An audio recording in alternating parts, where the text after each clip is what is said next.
जैसी करनी वैसी भरनी, बुढ़ी माँ की कहानी। सरस्वती भूख से परेशान हो गई थी। सुबह से मालती ने उसको खाने के लिए कुछ भी नहीं दिया, क्योंकि सुबह नाश्ते में उसने आलू के पराठे बनाए थे और अब वह भी ख़त्म हो गए थे। इसलिए सरस्वती दोपहर के खाने की राह देख रही थी, पर मालती ने सुबह पेट भर के नाश्ता किया था, इसलिए वो दोपहर का खाना नहीं बनाने वाली थी। अत्यंत भूख से परेशान हो रही सरस्वती मालती के पास गई और बोली, बहू, मुझे बहुत ज़ोरों से भूख लगी है, खाने के लिए कुछ भी दे दे। सरस्वती का कहना सुनकर मालती मुंह टेढ़ा करके बोली, दिन भर सिर्फ आपको भूख ही लगती है, दूसरा तो कुछ भी काम नहीं रहता आपको। उस टेबल पर चने रखे हैं, वही खाकर पानी पी के सो जाओ। आज दोपहर को मैं मेरी फ्रेंड के साथ बाहर जाने वाली हूँ, इसलिए खाना तो रात को ही बनाऊँगी। यह सुन के सरस्वती का मन उदास हो गया। फिर सरस्वती धीरे से बोली, तू कहे तो मैं खुद के लिए कुछ बना लूँ। मालती गुस्से से बोली, एक व्यक्ति के लिए खाना बनाओगी क्या आप? सोचकर मालती किचन में गई और उसने फ्रिज में रखे हुए बासी चावल निकाले अचार के साथ। वह चावल एक थाली में परोसकर सरस्वती के आगे रखकर बोली कि खा लो। ऐसा कहकर पर्स लेकर मालती घर के बाहर चली गई। चावल फ्रिज में रखे थे, तभी भी वह खराब हो गए थे, उनसे गंदी बदबू आ रही थी। सरस्वती ने गुस्से से वह चावल डस्टबिन में डाल दिए। इसके बाद उसने दाल चावल निकालकर अपने लिए गरम गरम खिचड़ी पकाई और पुदीने की चटनी के साथ खाई और सब बर्तन घिस कर किचन साफ़ किया और चुपके से अपने रूम में जाकर सो गई। मालती ने भले ही खाना पकाने से मना किया था, पर यह घर उसका भी था और वह खुद का खाना खुद बना सकती है। दूसरे दिन सुबह सरस्वती अपने रूम में बैठी थी, उतने में उसका बेटा रमेश उधर आया और बोला, माँ, आजकल महंगाई बहुत बढ़ गई है, मुझे घर खर्च चलाना भी बहुत कठिन हो रहा है, ऊपर से पापा की 13वीं पर भी बहुत खर्च हुआ। माँ, मैं सोच रहा था कि एक रूम किराए पर दिया जाए, घर का किराया आने पर घर खर्च में थोड़ी मदद होगी। सरस्वती बोली, बेटा, तुझे जो ठीक लगेगा तू वही कर। उसके बाद रमेश गला साफ करते हुए बोला, माँ, तेरा रूम खाली कर दे और नीचे के छोटे रूम में शिफ्ट हो जा। उस छोटे रूम में टॉयलेट और बाथरूम नहीं है तो उसे कोई किराए पर नहीं लेगा। सरस्वती चौंक गई और बोली, पर वह रूम छोटा है और वो तो स्टोर रूम है, मैं उधर रहूँगी तो टॉयलेट बाथरूम कैसे जाऊँगी? इस पर रमेश बोला, माँ, तू आंगन के टॉयलेट में जाया कर, तू तो घर ही रहती है ना। जिसको हम रूम किराए पर देने वाले हैं उसको तो सारी सुख सुविधा तो चाहिए ना।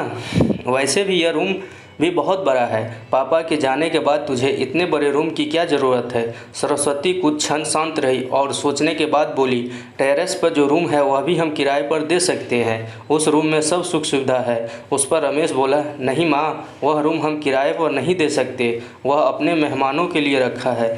तुझे तो अच्छे से पता है कि मालती के मायके वालों का आना जाना चालू रहता है, इसलिए एक्स्ट्रा रूम मेहमानों के लिए रखना पड़ेगा। सरस्वती सब समझ गई थी कि बेटे ने तो उसका ही रूम किराए पर देने का निर्णय लिया है, क्योंकि वह बुढ़ापे में बेटे और बहू पर आश्रित थी। इसलिए रमेश ने जो कहा उस पर सरस्वती ने ज़्यादा विरोध नहीं किया। उसने अपना थोड़ा सामान लिया और छोटे रूम में शिफ्ट हो गई। उधर पुराने छोटे रूम में उसका जी घुट रहा था, तब भी वहाँ उस रूम में दिन काट रही थी।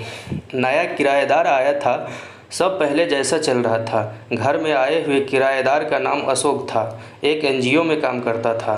वह हर रोज़ मालती और रमेश सरस्वती के साथ कैसा सलूक करते थे वह देखता था। वह देखकर उसको बहुत बुरा लगता था। धीरे धीरे सरस्वती अशोक को अपने बेटे जैसा मानने लगी। अशोक भी आते जाते सरस्वती का हालचाल पूछा करता था और उसका ख्याल रखता था। रमेश और मालती को सरस्वती से कुछ लेना देना नहीं था। मालती बचा हुआ खाना उसके थाली में रखकर जाती और बेटा तो उसके तरफ देखता भी नहीं था। सरस्वती तो पहले ही समझ चुकी थी कि उसका बेटा अब पहले जैसा नहीं रहा, वह बदल गया है। फिर भी वह आंखें बंद करके किसी पालतू पशु जैसी उस घर में रहती थी, क्योंकि बुढ़ापे में उसको दूसरा किसी का सहारा नहीं था। रोटी के 2 टुकड़ों के लिए उसको उनके सहारे रहना पड़ रहा था। कभी कभी सरस्वती को बहुत रोना आता था। सरस्वती अशोक को अपने मन की बातें बताने लगी। उनके पति की मौत बेटे की लापरवाही से हुई थी, पर वो ज़्यादा नहीं बोल पा रही थी। जब पति काम पर जाते थे तब घर में हम दोनों को बहुत मान सम्मान मिलता था। जब वह काम करने में असमर्थ हो गए तब रमेश को उन्होंने घर खर्च में मदद किया कर ऐसा कहा। यह बातें रमेश के मन को बहुत लगी। जब तक पति घर चला रहे थे रमेश अपने सब पैसे बचा लेता था, पर अब शर्म से और मजबूरी में उसको घर खर्च चलाना पड़ रहा था। धीरे धीरे माँ बाप का खर्च उसको बोझ लग रहा था, लेकिन वह स्पष्ट रूप से कुछ भी नहीं कह सकता था। इस बीच पति का स्वास्थ्य बहुत बिगड़ गया और वह चल बसे। डॉक्टर के पास जाने से पता चला कि उनको निमोनिया हुआ था। डॉक्टर थोड़ी महंगी दवाई लिखकर देते थे तो रमेश पैसे बचाने के चक्कर में आधी दवाई लेकर आता था। शुरू में पति का स्वास्थ्य सुधर गया था, तब रमेश ने उनकी गोलियां औषधि बंद कर दी थी। पति भी इन चीज़ों पर ज़्यादा ध्यान नहीं देते थे, लेकिन एक रात में उन्हें सांस लेने में बहुत परेशानी हुई। सरस्वती बहुत घबरा गई और वह भाग भाग के गई और रमेश के कमरे के दरवाज़ा ठोकने लगी और कहने लगी कि पापा का स्वास्थ्य बहुत बिगड़ गया है, चल हम उन्हें डॉक्टर के पास लेकर जाते हैं।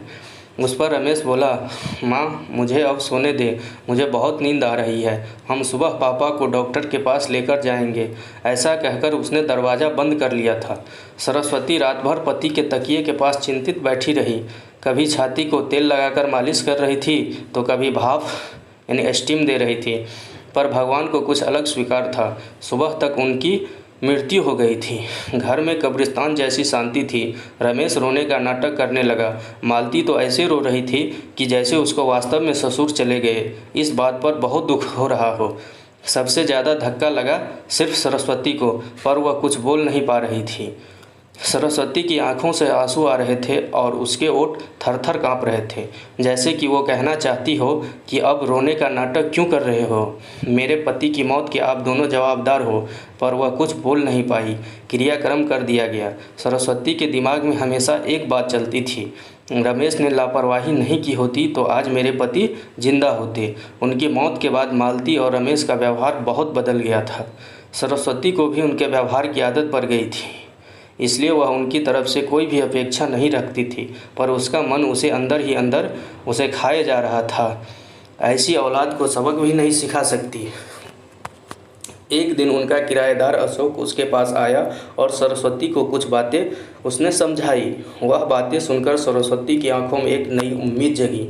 दूसरे दिन सुबह सरस्वती मालती और रमेश के पास आई और बोली, मुझे तुम दोनों से बहुत ज़रूरी बात करनी है। मुझे ऐसा लग रहा है कि तुम दोनों को मेरे साथ रहने में प्रॉब्लम है, इसलिए मैंने सोचा कि मैं वृद्धाश्रम में रहूंगी। सरस्वती का कहना सुनकर मालती बहुत खुश हो गई। रमेश ने थोड़ा दुखी होने का नाटक किया।